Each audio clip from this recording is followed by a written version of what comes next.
The Manananggal, the severed one. The cry in the night.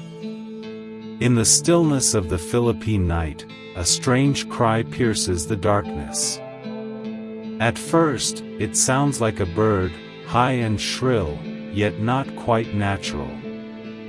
Inside the nipa hut, a pregnant woman stirs in fear, clutching her belly.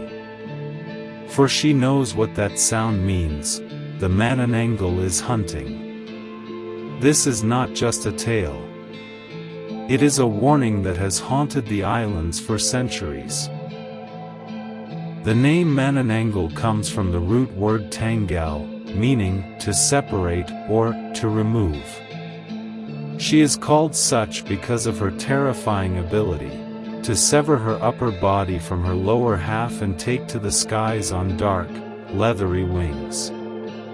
Stories of the Manananggal are strongest in the Visayas, especially in Capais, Iloilo, and Antique, though she is feared across the archipelago. Her tale was shaped both by pre-colonial animist beliefs and later by Catholic influence, merging into a creature that is part vampire, part witch, and wholly terrifying. Where did she come from? Some legends say a Manananggal is created when a black chick is planted inside a woman's stomach during a ritual. The bird grows, feeding on her insides, until she becomes a creature of the night. Others believe it is inherited, passed from mother to daughter like a curse. By day, the Manananggal is human. She often lives alone at the edge of town, in nipa huts or bamboo houses, shunned by neighbors for her sickly appearance. She may appear pale, weak, even friendly, hiding her true nature. But come nightfall, she slips into the shadows, and her body transforms. Her lower half remains behind, rooted to the ground, while her upper body sprouts great bat-like wings and takes to the sky in search of prey. Folklore warns never to wander near fields, rivers, or forests at night, especially when expecting a child. These are her hunting grounds.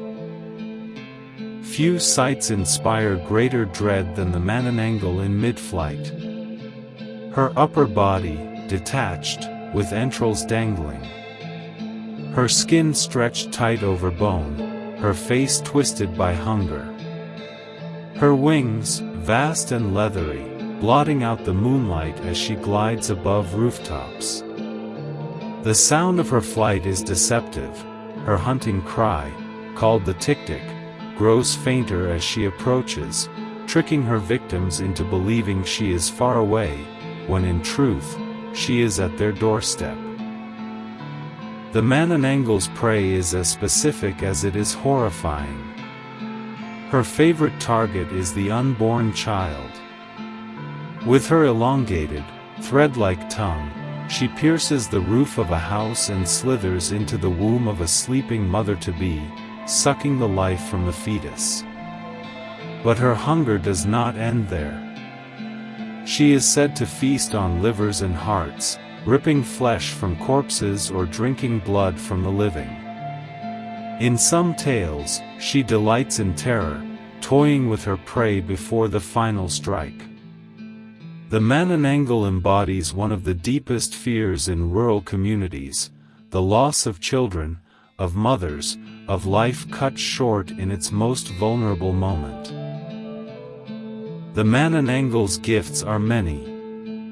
Flight. Her great wings carry her across villages, fields, and forests. Tongue of death. Her long, proboscis-like tongue allows her to pierce roofs and walls. Deception. Like the aswang, she appears human by day, hiding in plain sight. Family lineage. Some say entire clans of Manananggals exist, living quietly among mortals. Most terrifying of all, her power of separation. By severing herself, she becomes faster, lighter, and nearly unstoppable.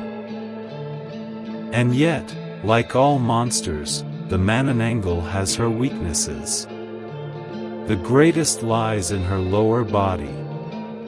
When she takes flight, her torso leaves behind a hollow waist. If her lower half is discovered and treated with salt, garlic, or ash, she cannot rejoin, and when dawn comes, she perishes.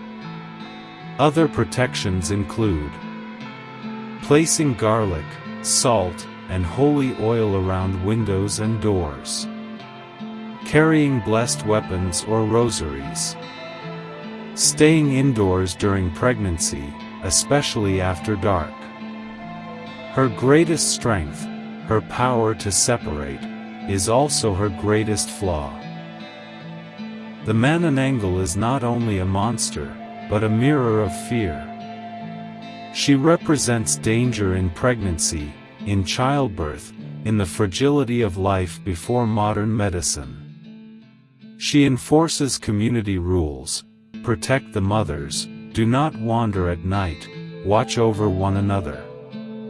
She also embodies betrayal, a loved one or neighbor who appears kind by day, yet secretly feeds on you by night. During the Spanish period, the Manananggal became a tool of fear, used to discourage women from rebelling, wandering, or breaking tradition. But for the people, she became a symbol of what lurked beyond safety, a warning to never grow complacent. Even today, her image endures. In horror films, festivals, and children's stories, the Manananggal continues to fly, reminding us that fear of the night is never far from our hearts.